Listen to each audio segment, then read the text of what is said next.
We've talked before, David, about some of the challenges that face this kind of continuance that you're talking about. I wonder if you could talk a little bit about that, where you see some of these challenges coming from, and what message you might have to folks, especially the southeastern Indian folks here in Oklahoma. Probably the biggest challenge that we have is people have, in just a general sense, softened. Life has become fairly easy. People don't live off the land like they used to. Most people don't maybe even rely on their own traditional medicine to keep themselves healthy or to heal themselves. And so, but at our ground, we use our medicine, and we drink it, and we wash with it, and it's prepared for us so that we heal and that we stay well. But it's just a few people that use it that way, and there's different levels of medicine that's still carried on in the Cherokee country. If you run to the hospital every time you get sick, You'd be waiting for a long time, for one thing. you fill your body with these pills. You don't even know where those things come from, or what's in them, or what it might do to your inside your body.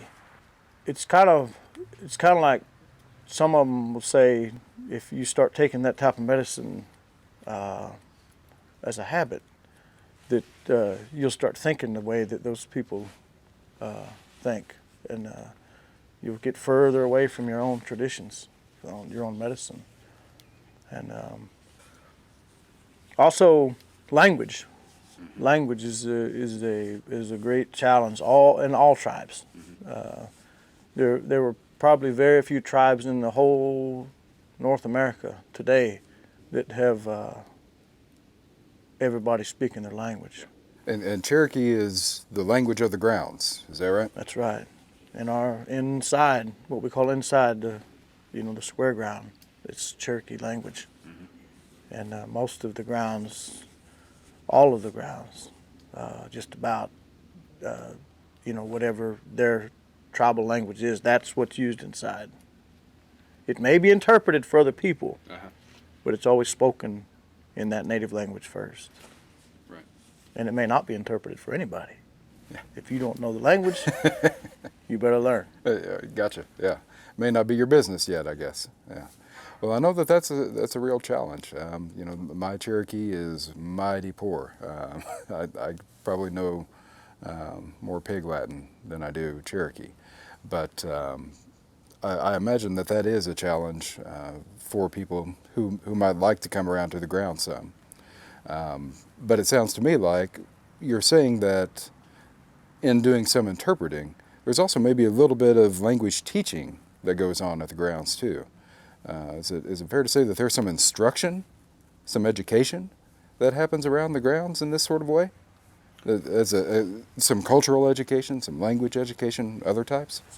I know several of the ceremonial communities around the different tribes in eastern Oklahoma. I know that some of our Shawnee brothers to the north, and some of our Yuchi brothers to the west, and some of the other Muskogee Creek communities, and the Cherokees too, other Cherokee communities here. We all have meetings, even when just very private meetings where we have instruction on different songs and the language and things like that. You have to. We don't live together anymore. We live all over the place. We're everywhere. And it's a great effort. It takes effort from each individual person to reassemble here and to congregate here, because nobody lives here any longer. Like maybe at one time, this would have been your home. Everything in your world was here. And to leave here was a big deal. Right. And when you left, you all went together and would maybe visit another town, another ceremonial ground, another tribal town. Likewise, other communities would come visit you, and you would take care of each other.